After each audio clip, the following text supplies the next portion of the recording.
კითხვები, რომლებიც თქვენ გიჩნდებათ, თემები, რომლებზეც საზოგადოებაში საუბრობენ, მოვლენები, რომლებიც ჩვენს ირგვლივ ხდება, ჩვენ თქვენთვის ვაჯამებთ. ყოველ სამუშაო დღეს გადაცემა რეზიუმე. დიანა ტრაპაიძესთან ერთად. გადაცემის სპონსორია ავსტრიული ხორცპროდუქტების კომპანია შინჰოფერი. თქვენ უსმენთ რეზიუმეს, მე ვარ ჟურნალისტი დიანა ტრაპაიძე. ვიკილიქსი საერთაშორისო ქსელური პროექტია, რომელიც ანონიმური მასალის რედაქტირების საშუალებას იძლევა. საიტი რამდენიმე წელი არსებობს და როგორც ჟურნალი National წერს, უფრო მეტი ინფორმაცია გახადა საჯარო, ვიდრე Washington Post-მა 30 წლის განმავლობაში. საიტზე ინფორმაციის წყარო შეიძლება გახდეს ნებისმიერი პირი, ვისაც აქვს კომპიუტერი და საიდუმლო ინფორმაცია. ვიკილიქსის ინფორმაციული გაჟონვა ამერიკის ისტორიაში ყველაზე მასშტაბურია. მსოფლიოს შეზანზარება ნაბიჯ გაჟონვით. ესაა სლოგანი მისი შემქმნელებისგან. მთავარ ლოზუნგში კი წერია, ინფორმაცია უნდა იყოს თავისუფალი და საჯარო, მიუხედავად იმისა, თუ რა გავლენა ახდენს ეს ინდივიდუალურ ადამიანებზე. მსოფლიო მედიას ვიკილიქსის საიდუმლო ინფორმაციების მორიგი ულუფით ამარაგებს.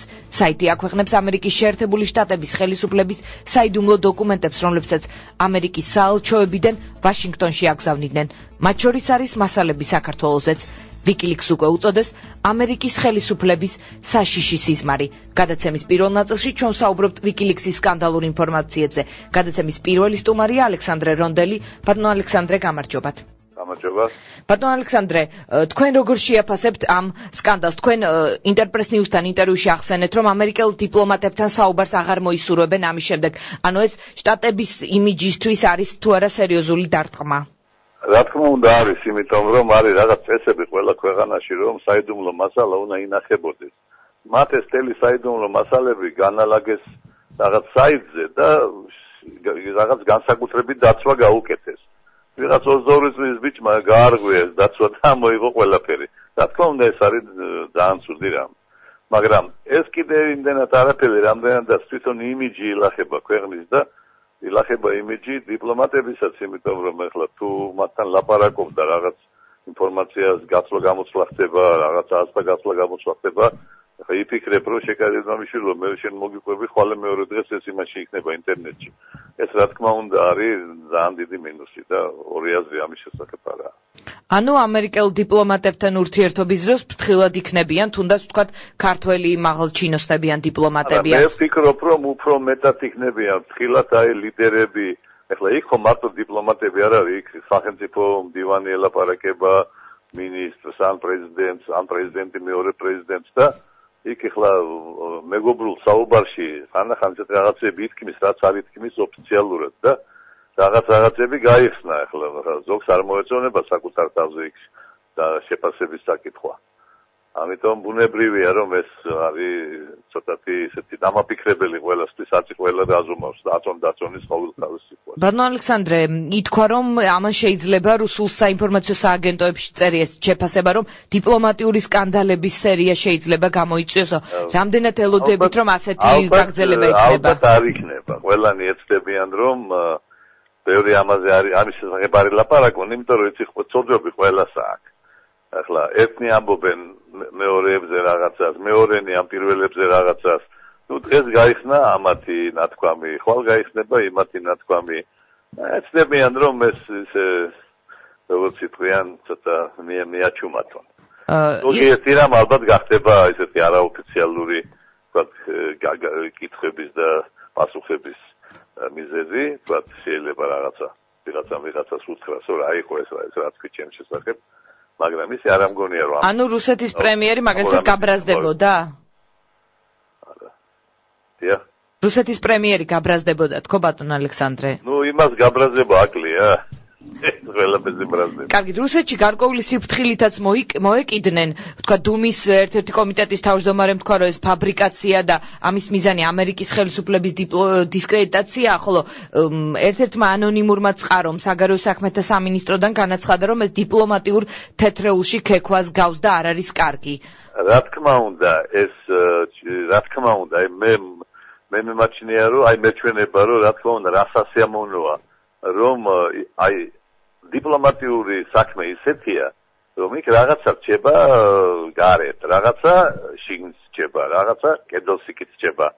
ეხლა ყველაფერი თუ გამოვიტანე, მაშინ აღარაა დიპლომატია და ეს რა თქმა უნდა არის ძალიან ცუდი.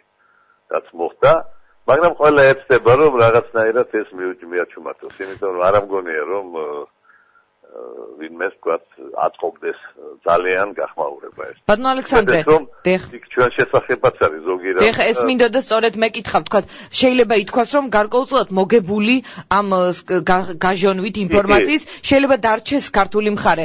აი რამდენიმე ფრაგმენტს წავიკითხავ, ტეფტი წერდა ერთ-ერთი ფრაგმენტია, ყველა მტკიცებულება, რომელიც ქვეყანაში მომუშავე გუნდისთვისაა ხელმისაწვდომი, განამტკიცებს სააკაშვილის განცხადებას, რომ ომი არ ყოფილა სააკაშვილის თავდაპირველი განზრახვა. სააკაშვილის ხელისუფლება ომის თავიდან ასაცილებლად მოლაპარაკებებს 2008 წლის 7 აგვისტოსაც ცდილობდა. ცეცხლის გახსნა საქართველოს ხელისუფლების გადაწყვეტილება არ ყოფილა. ყველა ომზე პასუხისმგებელი პირის შვებულებაში იყო. ანუ ეს ფრაგმენტები, ვთქვათ, ვიღაცა ხო შეიძლებოდა ამ სკანდალით მოგებული დარჩენილიყო და შეიძლება ითქვას, რომ ქართული მხარე ამ შემთხვევაში არის ეს ირიბად მოგებული. ნუ შეიძლება ითქვას, რომ ტაქტიკურად მოვიგეთ, გაგებით, რომ აი რაღაცა მასალიდან ჩვენთვის რაღაცა მნიშვნელოვანი სამოვიღეთ, მაგრამ რა თქმა უნდა საერთო ჯამში ეს კარგი არ არის, მაგრამ ჩვენ ამ შემთხვევაში მოგებული დავჭით, იმიტომ რომ ძალიან ბევრი რამე დამტკიცდა ის, რასაც ჩვენი მხარე ამბობდა. ბატონო ალექსანდრე, ალიევის ფრაგმენტიც არის, თქვათ, ამ სკანდალური ინფორმაციებში. ეს რა თქმა უნდა იმ კატეგორიიდან არის, რომელიც არ უნდა გავიდეს ხოლმე პრესაში. დიახ, მე მინდა მსმენელისთვის რომ გასაგები იყოს ამ ფრაგმენტში ალიევი მედვედევს ახასიათებს როგორც თანამედროვეს, მაგრამ მას უჭირს დამოუკიდებლად გადაწყვეტილების მიღება, ესეთი ტიპი ჩანს ამ ფრაგმენტში რუსეთის პრეზიდენტი და მან სადღაც კიდევ უნდა შეათანხმოს ეს გადაწყვეტილება, იგულისხმება რუსეთის პრემიერი. ამ ფრაგმენტზეა საუბარი, რომ მსმენელისთვის იყოს გასაგები. ან თქვენ ფიქრობთ ეს დიპლომატიური საიდუმლოებების, ვთქვათ, რანგშია და რა თქმა უნდა, საბოლოო ჯამში რა თქმა უნდა არ არის საჭირო რომ ყველაფერი გავიდეს გარეთ, იმიტომ რომ ამ პირად საუბრებშიც ხდება თქვათ რაღაცეები. აი თქვათ ცნობილია რომ თავის დროზე რუსეთის პრეზიდენტმა წინამ ალიევს უთხრა რომ აი გაზი შეუჩერე საქართველოს. და ამაზე უთხრა რომ არა ჩვენი მეზობლები არიან და ამას არ ვიკადრეთ. ეხლა ამის დაბეჭდვა არაა სასიამოვნო არც ერთი და არც მეორე მხარისთვის, არც ჩვენთვის, იმიტომ რომ ეს რჩება ყოველთვის პროფესიული წრეების საქმე. ბატონო ალექსანდრე, ესეთი ბოლო შეკითხვა მაქვს, სად იწყება, ასე ვთქვათ, მომხმარებლის უფლება მიიღოს ამოუწურავი ინფორმაცია და ვთქვათ, სად მთავრდება ეს უფლება და სად იწყება კონკრეტული ქვეყნის უსაფრთხოებაზე ზრუნვა. ანუ ლოზუნგში ამ საიტის წერია, რომ ინფორმაცია უნდა იყოს თავისუფალი და საჯარო, მიუხედავად იმისა, თუ რა გავლენას ახდენს ის კონკრეტულ ადამიანზე. თქვენ როგორ ფიქრობთ? ანუ თქვენი საუბრიდან გამომდინარე, ვთქვათ, შეიძლება ესეთი დასკვნის გამოტანა, რომ არ არის ყველაფრის გასაჯაროება საჭირო. იცით, კარგი კითხვაა ძალიან თქვენი მხრიდან, ძალიან მადლობთ რომ ეს კითხეთ. იცით რა არის, მე ასევე კითხავთ, აი სად არის თქვა ზღვარი, რა არის საიდუმლო, რა არ არის საიდუმლო. აი ძალიან ძნელია ამის თქმა. აი მაგალითად რაღაცას ყვები, ხო? ხო დიპლომატი ხარ, რაღაცას ყვები, ის რაღაცას გიყვება. ხანახა ხდება, აი მე შენ ამას გეტყვი, შენ ის გითხარი და აი სად არის ზღვარი, ხო შეიძლება გითხრა შენ ამას რატო ამბობ. აი ამიტომ არის რაღაცა ამის შესახებ არის გარკვეული ინსტრუქციები ვერ ქვეყანაში. აი შედებულსატემში ეს დოკუმენტები რომ არის გამოქვეყნებული, იქ წერია confidential. ეს არის ნუ საიდუმლო, მაგრამ ისეთი რა, აი დაბალი 4 დონე ყოფილა იქ.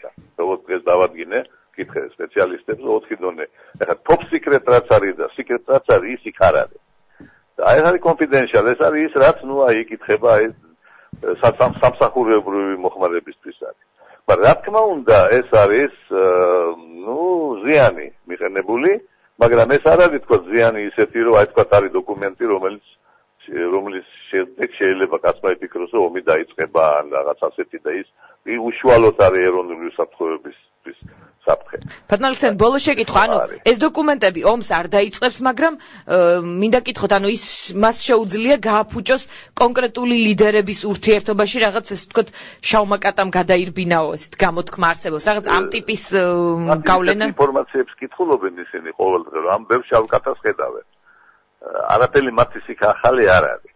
მაგრამ გარკვეულწილად ისეთი ხდება რა, აი უცებრო გაგაშიშლონ ცოტა ხნით. აი ეს არის, ან ზოგიერთი ნაწილი რო გაგიშიშლო, აი ეს მომენტია, თორე ისე ნამეტანი ისეთი საშინელება არ არის. გასაგებია. ძალიან დიდი მადლობა.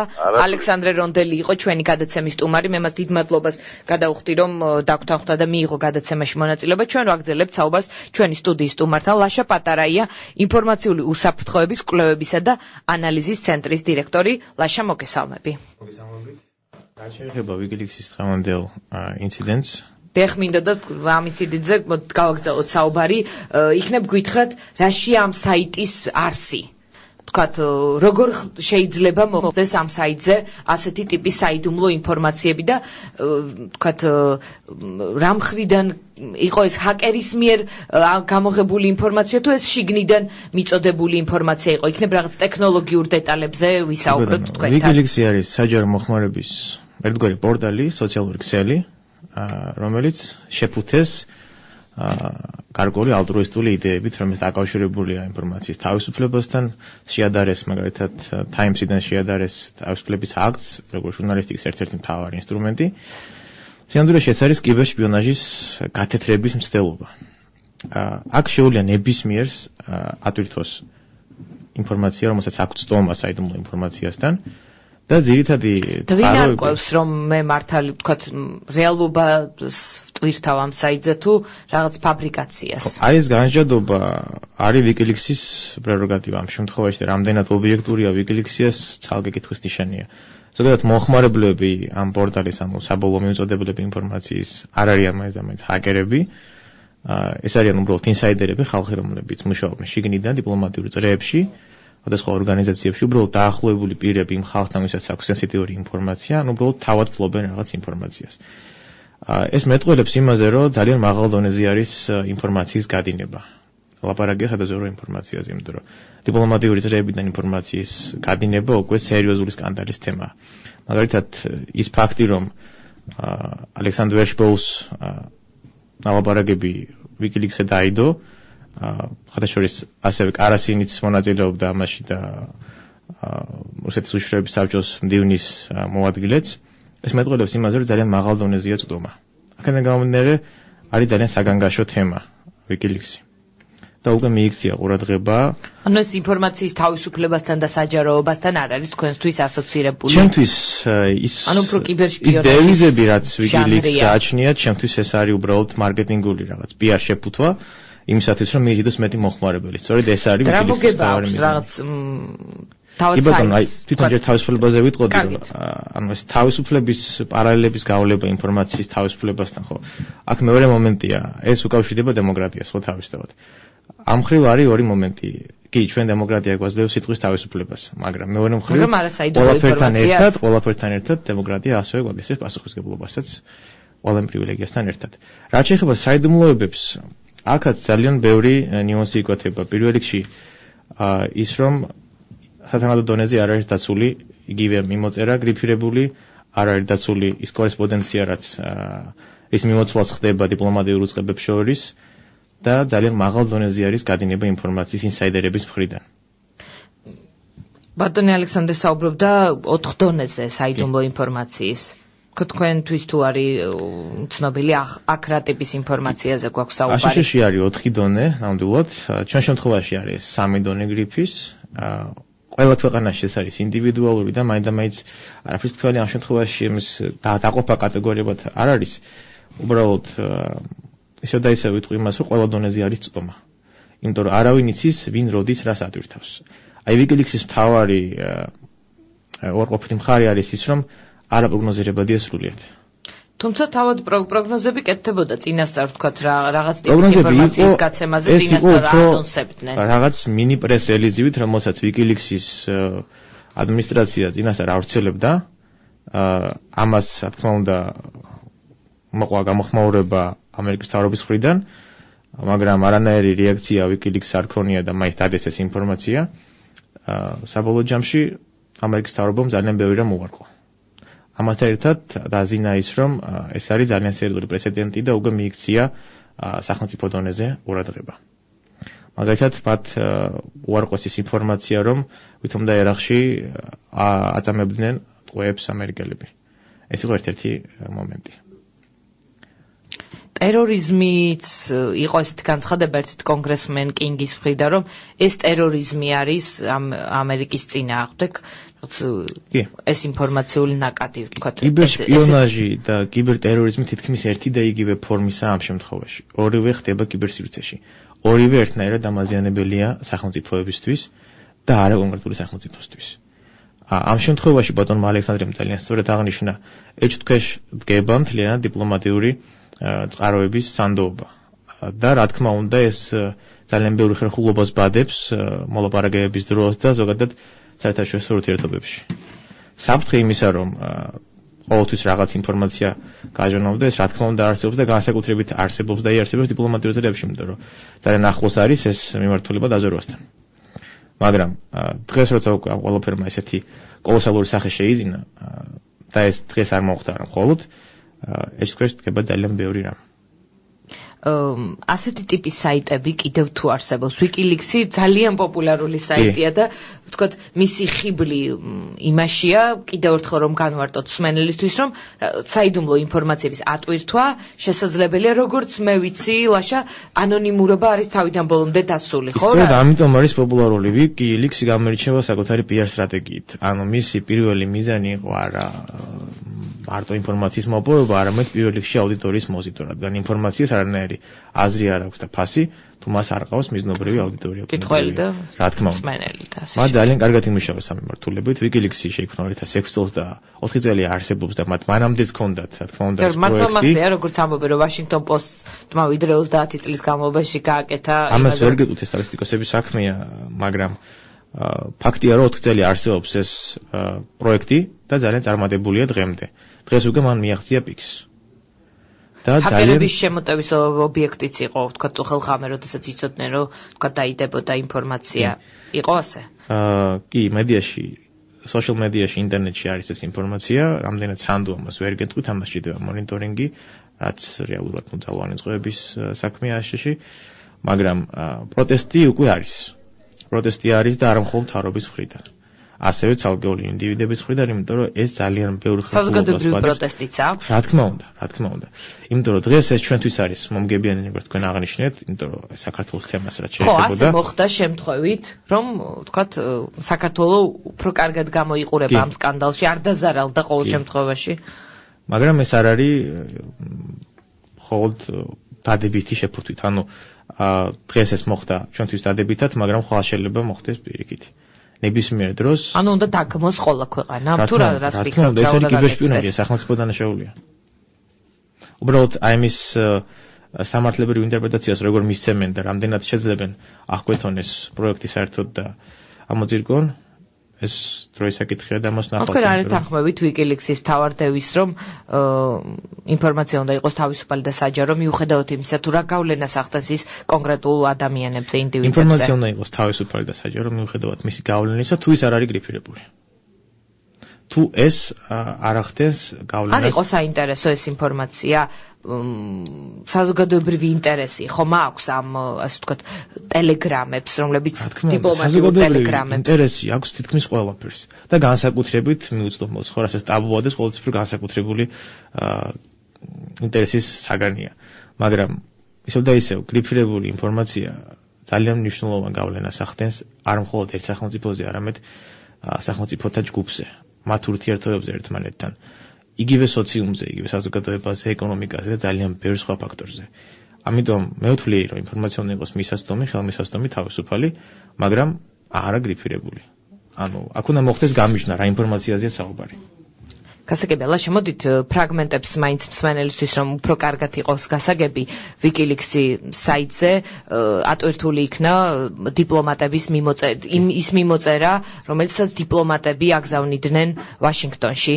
და ერთ-ერთი, ასე ვთქვათ, მიმოწერის ობიექტი იყო ვლადიმერ პუტინი და დიმიტრი მედვედევი. ამერიკელი დიპლომატები საიდუმლო მიმოწერის დროს რუსეთის პრეზიდენტს დიმიტრი მედვედევს ფერწამხდარს და გაუბედავს. პრემიერ-მინისტრ ვლადიმერ პუტინს კი ალფა მამრს უწოდებენ. ამ ფაქტს სკანდალურ საიტ WikiLeaks-ზე გამოქვეყნებული მასალები ადასტურებს. რუსული სააგენტოების ცნობით, საიტზე ამჯერად სხვადასხვა ქვეყანაში, მათ შორის რუსეთში, ამერიკის საელჩოების მიმოწერის საიდუმლო მასალები გამოქვეყნდა. გამოცემის ინფორმაციით ინფორმაციით მომხდართან დაკავშირებით ოფიციალური კომენტარი არ გაუკეთებიათ. ანონიმური წყაროს ცნობით ამერიკულმა მხარემ რუსი კოლეგები WikiLeaks-ზე ინფორმაციის მოსალოდნელ გაზრონვაზე გააფრთხილა. ჩვენი დიპლომატები ამაზე მეტად გულახდილები არიან შიდა მიმოწერაში. ეს განცხადება კრემლის ერთ-ერთმა მაღალჩინოსანმა გააკეთა. ანუ მაგალითად ასეთი ტიპის ინფორმაციები თქვენის აზრით დააზარალებს ურთიერთობებს, თუნდაც გაკეთდა ესეთ განცხადებები, რომ თეთრსახსა და კრემლს შორის ურთიერთობები დაიძაბება, იყო ალიევის ფრაგმენტზე ვსაუბრობდით ბატონ ალექსანდრე როლონდელთან. ანუ თქვენ ფიქრობთ, რომ დიპლომატიური სკანდალები შეიძლება მოყვეს ამ ინფორმაციებს, რომელიც აერთული იქნა WikiLeaks-ზე? დიპლომატიური უხერხულობები, რომლებიც შეიძლება გადაიზარდოს ძალიან ბევრი მათგანი სკანდალში. რა თქმა უნდა, ეს გადაიზრდება სკანდალებში და უკვე სკანდალია, იმიტომ რომ ეს სერიოზულად ურტყავს ისევ და ისევ სახელმწიფოებრიობას. ეს სერიოზულ საფრთხეებს აჩენს ურთიერთობებში და ძალიან არასტაბილურ სახეს აძლევს ამ ყველაფერს. კერძოდ, ეჭვქვეშ დგას საერთოდ WikiLeaks-ის ობიექტურობა ამ შემთხვევაში. ანუ ის, ვინც არის საბოლოო მიმწოდებელი ინფორმაციის, ის, ვინც საზღვრავს რა არის მართალი და რა არის ტყუილი, აი ეს მომენტია კითხვის ნიშნის ქვეშ. ანუ შესაძლოა გაშიფრული, გაფილტრული იქნა მათი მხრიდან რაღაც ტიპის ინფორმაციები. შეიძლება რაღაცები გაფილტრულია. ან ცენზურას დაექვემდება რა რაღაც ინფორმაციები, ალბათ ესე ხდება. ალბათ ნაწილი ცენზურის ქვეშ არის, ნაწილის კიდე დეზინფორმაცია. ვერავინ ტყვის ეს ვის ინტერესების ქვეშ მოქმედებს, ფაქტი არის ის, რომ WikiLeaks-მა უკვე შეიძინა გარკვეული პოლიტიკური დატვირთვაც. გასაგებია, თქვენ ფიქრობთ, რომ შესაძლოა ეს თქვათ კონკრეტული პოლიტიკური წრეებიდან წამოსულია ეს ინფორმაციები? არ გამორიცხავ, ან შეიძლება დამოუკიდებელი პოლიტიკური პოზიცია მხოლოდ და რაღაცისთვის იბრძვიან. მაგრამ ეს ალბათ არ არის ინფორმაციული თავისუფლება, რომ ეს სისტემას მგონია ამათი პია შეფუთვა და არაფერი სხვა. გასაგებია, ჩვენ წეგან საუბრობდით ასეთი ტიპის საიტები თუ არსებობს, აი სხვა რომელიც საიტია, სადაც შესაძლებელია საიდუმლო ინფორმაციის ატვირთვა და ამათი მიზანი რატომ იყო, რომ ვთქვათ, პიარი გაეკეთებინათ ამ საიტისთვის, ეს რამე ფინანსურ მოგებასთან არის დაკავშირებული? ესეთი საიტი არის ძალიან ბევრი. ნებისმიერი სოციალური ქსელი, რომელსაც შედარებით სუსტი რეგულაცია აქვს, ნებისმიერი ბლოგი, ნებისმიერი ვებგვერდი, რაც დამოუკიდებლად შეგიძლიათ კონტენტის ატვირთვა, ეს არის პოტენციური მატარებელი კონფიდენციალური ინფორმაციის, რომელზეც თქვენ შეგიძლიათ ატვირთოთ რაღაც მნიშვნელოვანი, ხო? მაგრამ აქ არის მეორე საკითხი. ამ ყველაფერს სჭირდებოდა თავმოყრა. უფრო ეფექტურია კიბერშპიონაჟისთვის იყოს ერთი კონკრეტული ობიექტი და იქიდან ხდებოდეს გავრცელება. აქედან უფრო მეტი კონტროლის საშუალება იგივე მიზნობრივი აუდიტორიის ინტერესისა, ხო? ვიდრე ის, რომ იყოს ათასობით ესეთი საიტი და არის კიდე, სადაც დებენ ფრაგმენტულად, კი ბატონო, სხვადასხვა სახის ინფორმაცია, სხვადასხვა ძალიან ბევრი უფრო მნიშვნელოვანიც კი იყო, ვიდრე ვიკიზე დღეს ან გუშინ დადეს. გასაგებია, ფულადი შემოსავლები? ანუ პოლიტიკური ინტერესი აქვს ამ ყველაფერს უფრო თუ ფინანსური ინტერესი შეიძლება ქონდეს? იდეური, რომლის მოტივით შეიძლება იყოს პოლიტიკური. ჯერჯერობით ეს ჩემთვის კითხვის ნიშნის ქვეშ არის. კიბერსპიონაჟისგან თავდაცვა როგორ შეიძლება? დღეს თქვენ პრეზენტაცია გქონდათ თქვენი ორგანიზაციის, კიდევ გავიმეორებ, რომ ლაშა პატარაი არის ინფორმაციული უსაფრთხოების კვლევებისა და ანალიზის ცენტრის დირექტორი. როგორ შეიძლება დაიცვას ქვეყნებმა თავი კიბერსპიონაჟისგან? რა უნდა გაკეთდეს ამისთვის? კი ბატონო. პირველ რიგში სახელმწიფო რეგულაცია. ანუ შესაბამისი საკანონმდებლო ბაზა, კარგად უნდა გაიმიჯნოს ეს ინფორმაციის სეგმენტაცია უნდა მოხდეს, რა არის გრიფირებული, რა დონეები არის და მერე უკვე მივდივართ ტექნიკურ ნიუანსებზე, განსაკუთრებით კონტროლზე. ანუ კონტროლი უნდა ხდებოდეს მთლიანად მთელი ინტერნეტ სივრცის. მაგრამ გარკვეულ დონეზე, ისე რომ ეს პრივატულობას არ შეეხოს და ამაში არ მოყვეს ადამიანის პირადი უფლებები, ხო? კონსტიტუციური უფლებები. კონტროლი ძალიან მარტივად შეიძლება ამ ყველაფერს. ელემენტარულად ის ხალხი, ვინც შედის WikiLeaks-ზე, მართალია WikiLeaks-ი გარანტულად უდგება იმისა, რომ არ გაავრცელებს წყაროს შესახებ ინფორმაციას, მაგრამ ტექნიკურად ეს ძალიან იოლი გასარკვევია, ვინ შევიდა WikiLeaks-ზე, რა კონტინგენტი შედის ხალხის, რა ინფორმაციას დებს და ბოლოს და ბოლოს საიდან მოდის ეს. ვინ შეიძლება ეს გაარკვიოს? სახელმწიფო სტრუქტურა მასში. ანუ ეხლა რომ მოინდომოს შეერთებული შტატების თქვა ხელისუფლებამ ისინი მარტივად ამოყრიან. ოლდოური წლის ბიჭი ახსენა ალექსანდრე რონდელმა, ანუ არსებობს ასეთი ტიპის ინფორმაცია. აქ ისევ და ისევ არ არსებობს კონკრეტული კატეგორია ხალხისა, რომელიც ტვირთავს ინფორმაციას. ნებისმიერ შეიძლება ქონდეს, ნებისმიერი შეიძლება იყოს პოტენციური მატარებელი, გრიფირებული ინფორმაციის, რომელსაც ან არამართლომერი გზით ჩავაბარდა ეს ხელში, ან უბრალოდ ქონდა და გავრცელა. გასაგებია, ასე ვთქვათ, სოციალური მედიის რანგში გადის ეს საიტი WikiLeaks-ი? გადის, ესე ფუთავენ ყოველ შემთხვევაში, მაგრამ ისევ და ისევ გავიმეორებ, რომ ეს არის სუბტექ კიბერსპიონაჟის გამოვლინება და ეს არის ტერორი სახელმწიფოს წინააღმდეგ.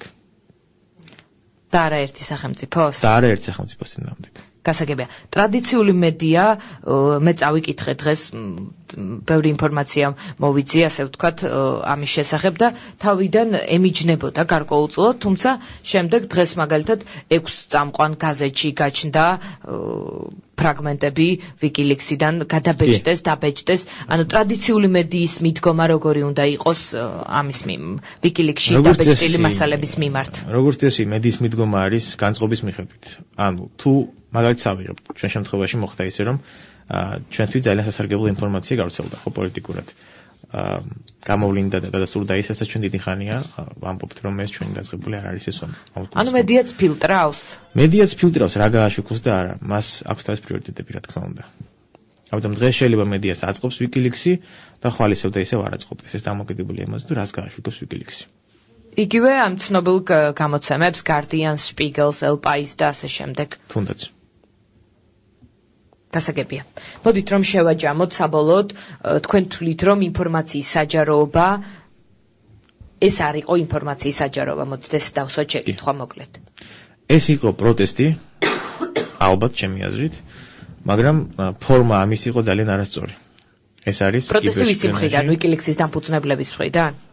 და ალბათ იმ ჯგუფის მხრიდან, რომელიც შიგნით ყოფი ადამიანების მხრიდან, ვინც გასცემს მე ვერ გიგებთ რა ინტერესი აქვს ინსაიდერებს. შეიძლება აქ ფინანსური ინტერესებიც არის, რომელიც არ ჩანს და ალბათ ამაზე მოხდება მოკვლევა და დადგენდება. ანუ WikiLeaks-ის დამფუძნებლები ინფორმაცია უბრალოდ კი არ იტვირთება, ამაში ფულს იხდიან. სავარაუდოდ მე არ გამომწვევ. ძალიან ბევრი ფული დასჭირდება, იმიტომ რომ 10,000-ობით არა, აქაც ხო არსებობს სეგმენტები ინფორმაციის.